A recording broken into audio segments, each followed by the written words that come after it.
இதுக்கு யார்தான் பொறுப்பு? குறிப்பா விஜய் அவர்கள் மேலேயோ இல்ல ஆளும் கட்சியான திமுக மேலேயோ மாறி மாறி குற்றம் சொல்றதுல இதுல எந்த விதமான பயனும் இல்லை. இதுல ஒட்டுமொத்த சமூகமாகவே நம்மளுக்கு சில பொறுப்புகள் இருக்கு. நம்ம பொறுப்பை தட்டி கழிக்கிற மாதிரி மற்றவர்கள் மேல குற்றம் சொல்லிட்டு இதுல இருந்து நகர்ந்து போக முடியாது. முதல்ல மக்கள் ஒரு சினிமா நடிகர் அவர் ஒரு அரசியல் கட்சி தொடங்கி இருக்காரு, பிரச்சாரத்துக்கு வராரு, அவரை போய் பார்த்தே ஆகணும் அப்படிங்கிறதுக்காக இவ்வளவு பேர் நீங்க போய் பார்க்கணுமா அப்படிங்கிறது ஒரு கேள்வியா இருக்கு. ஒரு சினிமா கலைஞர்கள் மேல நம்மளுக்கு ஏன் இவ்வளவு கவர்ச்சி இருக்கு, ஏன் அவங்களுக்காக நம்ம உயிரை விடுறதுக்கு கூட தயாரா இருக்கோம் அப்படிங்கிற அந்த கேள்வியும் சமூகத்தில் எழுப்பப்படுது. இதெல்லாம் 1960 70 நடந்திருந்தா ஓரளவுக்கு ஒத்துக்கலாம். இன்னைக்கு ஒரு டிஜிட்டல் யுகம்.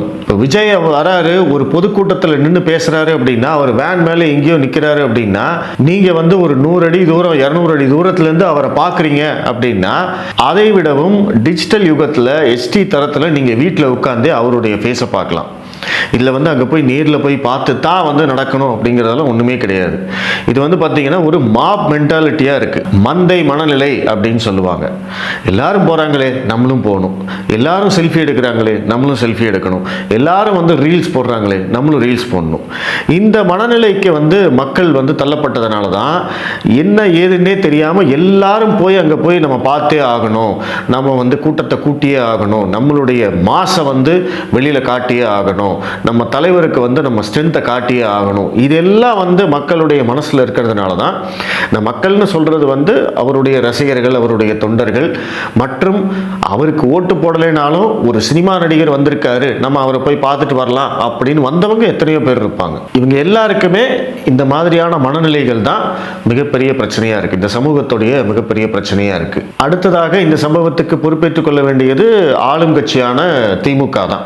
எதிர்க்கட்சிகள் போராட்டம் செய்யும் போதெல்லாம் அவர்களை அடக்கி ஒடுக்கும் விதமாக அத்தனை விஷயங்களை தொடர்ச்சியா திமுக பண்ணிக்கிட்டே இருக்காங்க. அவங்களுக்கு போராட இடம் கொடுக்கறது இல்ல, அப்படியே இடம் கொடுத்தாலும் அதற்கு நிறைய கண்டிஷன்கள் போடுறது, நிறைவேற்றவே முடியாத கண்டிஷன்களை போட்டு அதற்கு நீதிமன்றம் போய் அனுமதி வாங்கிட்டு வர்றது, இதை தொடர்ச்சியா திமுக செஞ்சுக்கிட்டே இருக்கு. அவங்க எதிர்க்கட்சியாக இருந்த போது அவங்க எப்படியெல்லாம் போராட்டம் பண்ணாங்க, எப்படியெல்லாம் ஆளும் கட்சிக்கு அழுத்தம் கொடுத்தாங்க. அப்ப இன்னைக்கு அவங்க என்ன நினைக்கிறாங்க, நம்ம கட்சிக்கு எந்த விதமான அழுத்தமும் வரக்கூடாது, எதிர்க்கட்சிகளுடைய போராட்டம் வெற்றி பெறக்கூடாது, எதிர்க்கட்சிகளுடைய பிரச்சாரத்துக்கு நம்ம முடிஞ்ச அளவுக்கு குடைச்சல் கொடுக்கணும், அவங்கள சுதந்திரமாக செயல்பட விடக்கூடாது அப்படிங்கிற எண்ணத்துல தான் திமுக தொடர்ச்சியா செயல்பட்டுட்டே இருக்கு. இதற்கு நிறைய உதாரணங்கள் சொல்லலாம். இன்னைக்கு அதிமுக, நாம் தமிழர் கட்சி, தமிழக வெற்றிக் கழகம், இவங்க எல்லாருமே எந்த ஒரு போராட்டமாக இருந்தாலும், ஆர்ப்பாட்டமாக இருந்தாலும், இல்லை பொதுக்கூட்டமாக இருந்தாலும், மாநாடாக இருந்தாலும் அத்தனைக்கும் நீதிமன்றம் போய் தான் அனுமதி வாங்கிட்டு வராங்க. அவங்களுக்கு நேரடியாக காவல்துறை கிட்ட போறோம், நாங்க பொதுக்கூட்டம் நடத்துறோம்னு சொல்றோம், உடனே அதுக்கு அனுமதி கொடுக்கறது இது நடக்கிறதே கிடையாது. ஆனா அதுவே திமுக நினைச்சாங்க அப்படின்னா அவங்க சென்னை அண்ணா சாலையில கூட ஊர்வலம் போக முடியும், காலையில நினைச்சு சாயந்தரம் ஆர்ப்பாட்டம் நடத்த முடியும், போராட்டம் நடத்த முடியும், என்ன வேணா பண்ணலாம். ஆனா எதிர்க்கட்சிகளுக்கு அந்த சுதந்திரமே கிடையாது. திமுக இதை தொடர்ச்சியாக செய்ததன் விளைவுதான் இன்னைக்கு இந்த மாதிரியான ஒரு சம்பவம் நடந்திருக்கு. இதுல இருந்து திமுக தப்பிச்சு போக முடியாது. எங்களுக்கு இதுக்கு சம்பந்தம் இல்லை, இது எல்லாத்துக்கும் விஜய் தான் காரணம் அப்படின்னு அவங்க சொல்லவும் முடியாது. இதுல காவல்துறையுடைய பொறுப்பு மிக முக்கியமானது. ஏற்கனவே விஜய் அவர்களுடைய பிரச்சாரத்துக்கு எத்தனை பேர் வராங்க அப்படிங்கறதையெல்லாம் நம்ம பார்த்துக்கிட்டே இருக்கோம். இது கிட்டத்தட்ட 3வது வாரம். அவருக்கு நிறைய கூட்டம் வராங்கன்னு தெரியும், அவர் தாமதமாக வருகிறார் அப்படிங்கிறதும் தெரியும். மத்தியானம் 12 மணிக்கு கரூருக்கு வர வேண்டியவர் சாயந்தரம் 7 மணிக்கு தான் வராரு. ஆனா காலையில 10 மணியிலிருந்து கூட்டம் நிக்குது அப்படிங்கிறது எல்லாமே காவல்துறைக்கு தெரியும். அப்போ அதற்கு தகுந்த மாதிரி காவல்துறையும் மாவட்ட நிர்வாகமும் நடவடிக்கை எடுக்க வேண்டியது ஆளுங்கட்சியுடைய பொறுப்பு, காவல்துறையுடைய பொறுப்பு, கலெக்டருடைய பொறுப்பு. ஏன்னா தமிழக வெற்றிக் கழகம் நாங்க இங்க பிரச்சாரம் செய்ய போறோம்னு காவல்துறை கிட்ட முறையான அனுமதி வாங்கித்தான் அவங்க கொடுத்த இடத்துல தான் பண்றாங்க. அப்ப அந்த இடத்துல பாதுகாப்பு கொடுக்க வேண்டியது காவல்துறையுடைய கடமை. காவல்துறை அந்த கடமையிலிருந்து தவறி இருக்கிறது அப்படிங்கிறதையும் நம்ம இந்த இடத்துல பதிவு பண்ணணும். அதே மாதிரி 3வதாக பொறுப்பேற்றுக் கொள்ளக்கூடியவர் விஜய். விஜய் மற்றும் அவருடைய கட்சி தொண்டர்கள். விஜய் மாநாடு நடத்தி கட்சி ஆரம்பிச்சதுலேருந்து நம்ம திரும்ப திரும்ப சொல்லிட்டு இருக்கிற விஷயம், அவருடைய தொண்டர்களை அவர் கட்டுப்படுத்துவதில்லை. கட்டுப்பாடற்ற அவருடைய ரசிகர்கள் அநாகரிகமாக நடந்து கொள்கிறார்கள். அதைத்தான் வந்து கெத்துன்னு நினைக்கிறாங்க, அதுதான் வந்து மாசுன்னு நினைக்கிறாங்க. அப்பதான் வந்து நம்ம தலைவருடைய மாசை காமிக்க முடியும்னு நினைக்கிறாங்க. இதை வந்து தொடர்ச்சியாக அவங்க பண்ணிக்கிட்டே இருக்காங்க. அவங்க எப்பெல்லாம் வந்து பொதுவெளிக்கு வராங்களோ அப்பெல்லாம் வந்து பொதுமக்களுக்கு டிஸ்டர்பன்ஸ் ஆகுது, பொது சொத்துக்களுக்கு வந்து சேதாரம் ஆகுது, தேவையில்லாத வேலைகள் அத்தனையுமே அவங்க பண்றாங்க. ஆனா இதையெல்லாம் விஜய் கண்டிக்கவும் இல்லை, அவர்களை ஒழுங்குபடுத்துவதும் இல்லை. இதே கேள்வியை தான் நீதிமன்றம் கேட்டாங்க. ஒரு கட்சி தலைவராக உங்களுடைய தொண்டர்களை நீங்கள் ஏன் ஒழுங்குபடுத்துவதில்லை, அது உங்களுக்கு கடமை அப்படின்னு சொன்னாங்க. அப்பவும் விஜய் கேட்கவே இல்லை. அவருடைய சினிமா ஷூட்டிங்காக மதுரையிலிருந்து கொடைக்கானல் போறதுக்காக வந்தார் விஜய். அப்போ வந்து மதுரை விமான நிலையமே அல்லோல கல்லோலப்பட்டுச்சு, ரணகலம் ஆயிடுச்சு. அங்கிருந்து வந்து அவர் பின்னாடியே வண்டியில போயிட்டே இருந்தாங்க. அதுக்கப்புறம் சென்னையில வந்து ஒரு ஆர்ப்பாட்டம் நடத்தினார் விஜய். ஒரு அரை மணி நேரம் வந்துட்டு போனார், 10 நிமிஷம் பேசினார். அந்த 10 நிமிஷம் அரை மணி நேரத்துக்காக அங்க இருந்த பொது சொத்துக்கள் அனைத்தும் சேதப்படுத்தப்பட்டது, மரம் செடி கொடி அத்தனையும் வந்து அடிச்சு நொறுக்கினாங்க. இதுவும் நடந்தது. அதற்கு பிறகு திருச்சி அவர் வரும்போது திருச்சி விமான நிலையத்தில் என்ன நடந்தது அப்படிங்கிறத நம்ம பார்த்தோம். அவர் வெளியில வரும்போதெல்லாம் இந்த ரசிகர்கள் வந்து கட்டுப்பாடற்ற முறையில் நடந்து கொள்வதுதான் இங்க பிரச்சனை. அவர்களை கட்டுப்படுத்துவது விஜயுடைய கடமை.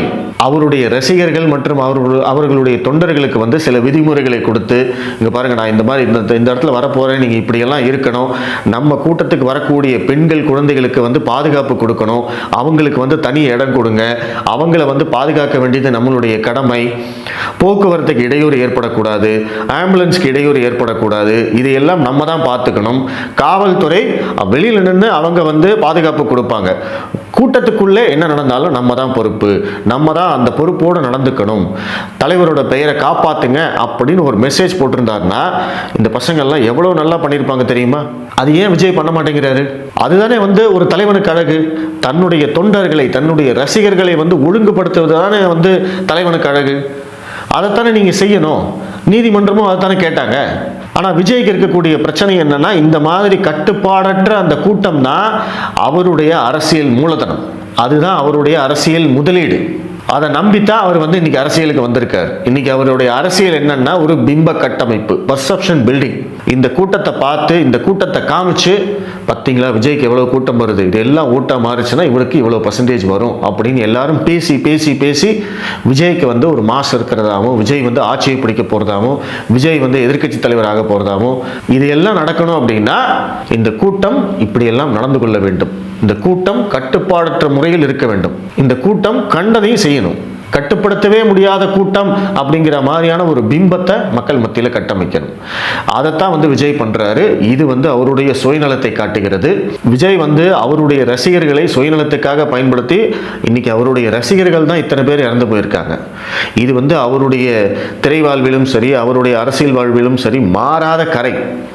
அவர் என்ன செஞ்சாலும் இதை வந்து அழிக்கவே முடியாது. அப்படிப்பட்ட ஒரு துயர சம்பவத்துக்கு விஜயும் காரணமாயிருக்காரு அப்படிங்கிறது தான் உண்மை.